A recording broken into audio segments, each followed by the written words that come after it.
Hi, so I have a quick question for you. What do you do to engage your virtual learners? So that's a question I ask the trainers that I coach all the time.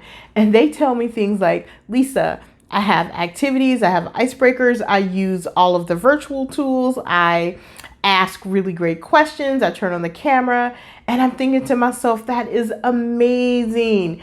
And then I ask them, so how's the engagement piece going? And I just kind of get crickets, right? And then I say, so why do you think your learners are not engaging? And again, I get crickets. So, hi, my name is Lisa Carter. I'm with the Academy for Corporate Trainers. I am the principal trainer for that company. And the reason why our virtual learners are not engaging is because we are focused on one half of a engagement formula. So that's a Lisaism. Don't try to look that up on the internet. So the engagement formula is kind of this two-part formula. And the second half of that formula is all about those things that we classically learn as trainers that we need to do to engage our virtual learners. And those are all things that we need to do. Like, we do need to do those activities. We do need to use our cameras. We do need to use those virtual tools. So that's one half of the formula. And let's just say, as trainers, we have that handled, right? But the first part of that formula is the why. So we have to be able to answer the question around why our learners are not engaging. So just to give you an example of how powerful that question is, a couple of days ago on LinkedIn, I put a question, I posted a question and I said, corporate trainers, why are your virtual learners not engaging? Crickets. I think over 500 people viewed the question and just scrolled right past it. I think of all of the people who viewed that question, only one person, and she's a friend, right? One person answered the question. So I think the problem is that when we ask the question why our virtual learners are not engaging, it feels untenable. Like, it just feels like such a large question. It feels almost like it's impossible to answer. So if this is how you feel, no worries. I felt that way myself, which is why I have created what I call the Core 4 framework for engagement. So the Core 4 framework for engagement is 5 things that you can do to begin answering the why, in terms of why your learners are not engaging, and it makes it a manageable process. So if you don't already have a pencil and piece of paper, please stop the video real quick, go get a pencil and a piece of paper. I'm going to give you the kind of like the 5 key components of this Core 4 framework as an example of what you can do to figure out the first part of that formula and figure out the why around why your learners are not engaging. So step number 1 is you need to clearly communicate your expectations around how you want your learners to show up for virtual training. And you need to partner with your business partners, those people who are going to send you their employees to train. You need to partner with them to make sure that they understand and that they are supporting your expectations. You also need to communicate those expectations to your learners. So step number 1 is to identify and communicate the your expectations to your business partners and your virtual learners. Step number 2, you need to figure out what is standing between your learners' willingness and ability to engage with virtual training. So again, this is a big question. In our course, Engage Your Virtual Learner, we use an acronym to help you kind of take that big question and manage it so that you get the answer, but it's not so overwhelming that you can't manage it. So step number 2 is to figure out what's standing between your learners and their willingness and ability to engage. Step number 3, you have to take a step back.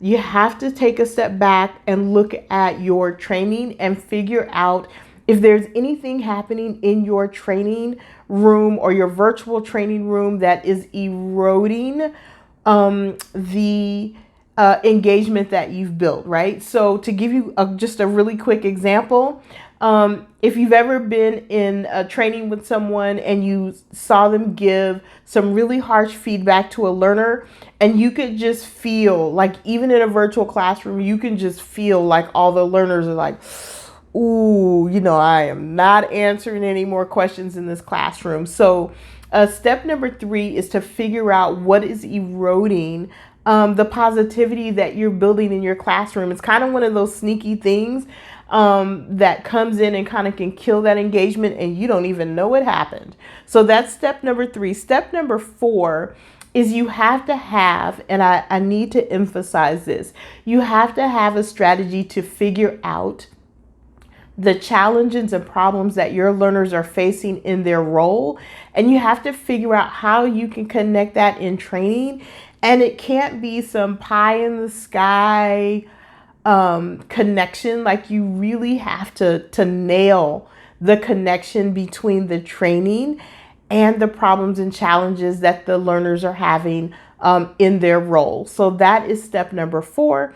And then step number 5 is something that we're all struggling with, and that I haven't heard anybody talk about, and that is we have to virtualize our training.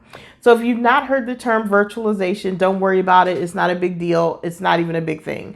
So I'm willing to say like 99.9% of us are taking the ILT training content, that instructor-led training content that we use in a live classroom, and we're just like shoving it into our virtual format. And yeah, that is not going to work. Like, it's just too much information. It's too bulky. It's unwieldy.